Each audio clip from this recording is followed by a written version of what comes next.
Hello and welcome to the Telegraph Studios. I'm Alistair Greener and today we're discussing values in the boardroom.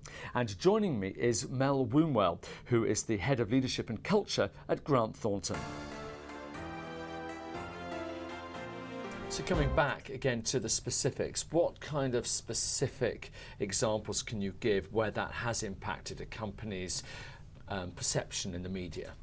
There's been a lot of organisations that have been in the press recently, and you could argue that it's because they haven't been connected enough. Organisations that have grown really rapidly and haven't stayed connected to what's really going on in the organisation. So there was a lot in the press during the time of the Olympics about organisations that had made promises to government and weren't able to deliver on them.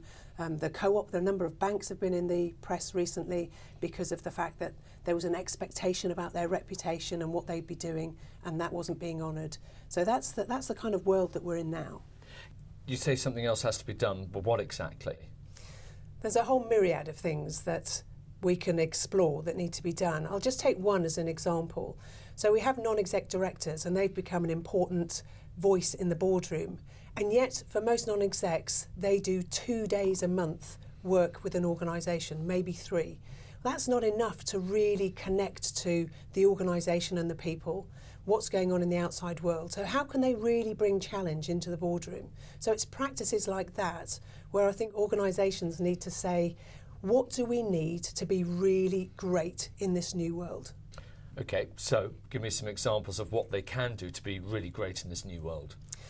Well, culture has become an important part of how we do business today. If you think about it, someone can send an email and it can be in the public domain immediately.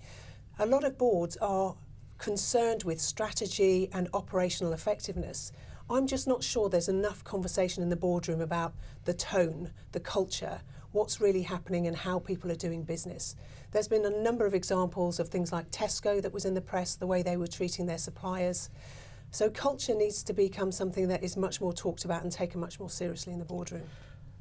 Coming to culture, we accept what you're saying. We've seen the ramifications of that in business.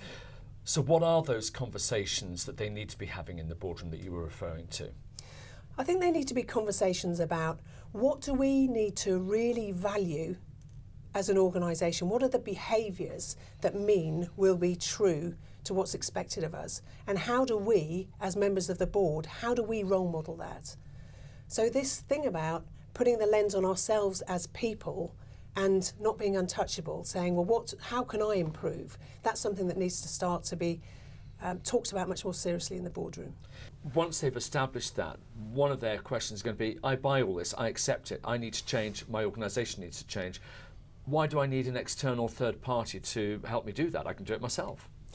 Well, oftentimes when we're in an organisation, we can get blind spots. We can make assumptions about the world that we're working in and the way that we do business.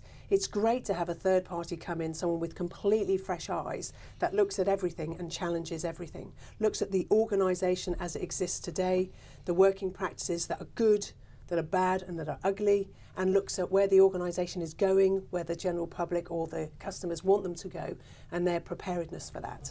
Almost a gap analysis, if you like.